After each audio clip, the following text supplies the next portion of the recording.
Hello, আসসালামু আলাইকুম। সবাই উমার খামার চ্যানেলটি সাবস্ক্রাইব করবেন, লাইক কমেন্ট করবেন। আমার খামারের ডিমের মুরগিগুলো ফুলকপি পাতা দিয়ে দিছি, তারপরে আবার এই খানাও দিয়ে ফুলকপিটা দিছি।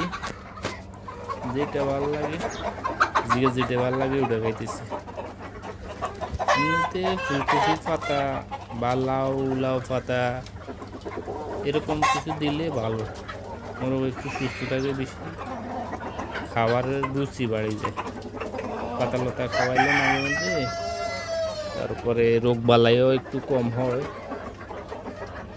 সবসময় যদি খাওয়াইলে এটা কি জানি ফিট খাওয়াইলে দেখা গেছে মোরগ দুর্বল হয়ে যায়, হয়ে যায়। পাতা লতা মাঝে মধ্যে খাওয়াইলে তাহলে ভালো। ডিমের মোরগ পাতা লতা খাওয়াইলে ডিম দেখা গেছে ডিম বেশি আসে। একেবারে পাতা লতা খাওয়াইলে হইতো না, দোনোটা খাওয়াইতে হবে। যে আমি শুধু ফিট খাওয়াবো না, শুধু পাতা লতা খাওয়াবো তাইলে হইতো না, দোনোটা দিয়ে রাখতে হইব। যেটা ভালো লাগে ওটা খাইব।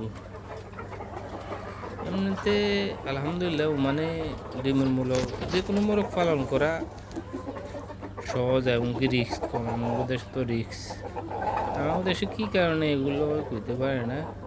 এখানে তো আমাদের দেশে কত রকমের ভ্যাকসিন দেয়, আর এই দেশে ভ্যাকসিন শুধু খাওয়ার লাগে ভ্যাকসিন, 3টে ভ্যাকসিন দিয়ে শেষ।